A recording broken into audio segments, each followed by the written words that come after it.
कभी कभी तकलीफ में भी मुस्कुराना पड़ता है ताकि हमारे घर वाले हमारे लिए परेशान ना हो। राधे राधे। शर्मा जी की कहानी चैनल पर आप सबका हार्दिक हार्दिक स्वागत, अभिनंदन। एक बार की बात है, एक संत जो है वो जा रहे थे और बोलते जा रहे थे कि किसी को मुर्दा चाहिए, किसी को मुर्दा चाहिए। एक बहुत बड़े जो है सेठ थे।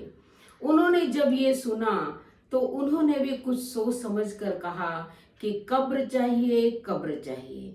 संत उस सेठ के पीछे पीछे हो लिए। सेठ उन्हें अपने घर ले गया और घर के पीछे एक छोटी सी झोपड़ी बनाई हुई थी, उसमें उस संत को ठहरा दिया।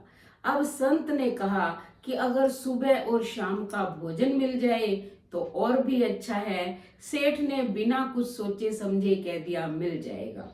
अब वो संत उस कुटिया में रहने लगे और सुबह शाम सेठ ने एक नौकर नियुक्त कर दिया कि जब भी खाना बने उनको दे आया करो।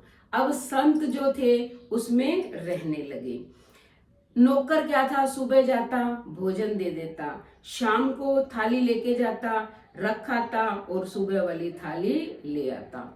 ऐसे करते करते कई महीने बीत गए। एक दिन क्या है, कुछ चोर आए सेठ के घर चोरी करने के लिए। उन्होंने बहुत सारा सामान चोरी कर लिया।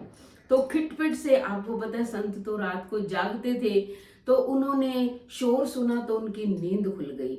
देखा तो कुछ चोर जो है सेठ के घर से चोरी करके खूब सारा सामान एक गठड़ी में बांध कर ले जा रहे हैं।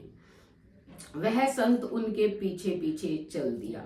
उसने देखा कि बहुत दूर जाकर एक पेड़ है पीपल का, वहां उन्होंने गड्ढा खोदा और सारा सामान उसके अंदर दबा दिया, फिर ऊपर मिट्टी डाल दी और वो चोर वहां से भाग गए।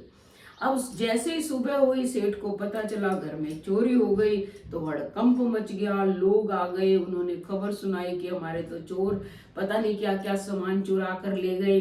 सेठ बड़ी चिंता में था, इधर उधर सबसे पूछा गया लेकिन किसी को कुछ पता नहीं था।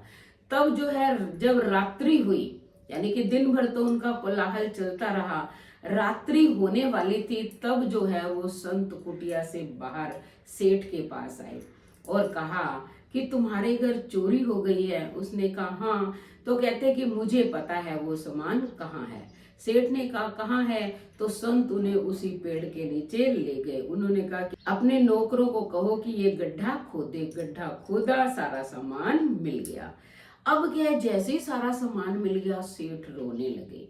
तो संत ने कहा कि तुम्हें सारा सामान मिल गया, तुम्हें कोई खुशी नहीं हुई। सेठ ने कहा महाराज, खुशी तो हुई पर मुझे ये हैरानी हुई कि मुर्दा जिंदा हो गया।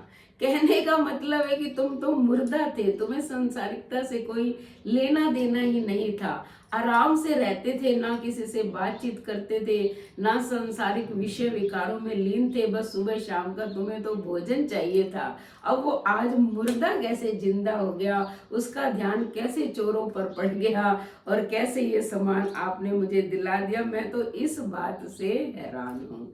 तो बेटा, जिंदगी के अंदर हम चाहे कितनी भी कोशिश कर ले संसारिकता से दूर होने की, लेकिन जो मन है वो मन ही है, वह किसी भी समय जो है भटक सकता है। इसलिए मन को नियंत्रण में रखना बहुत जरूरी है, क्योंकि अगर मन नियंत्रण में नहीं रहेगा तो मुर्दे भी जिंदा हो जाएंगे।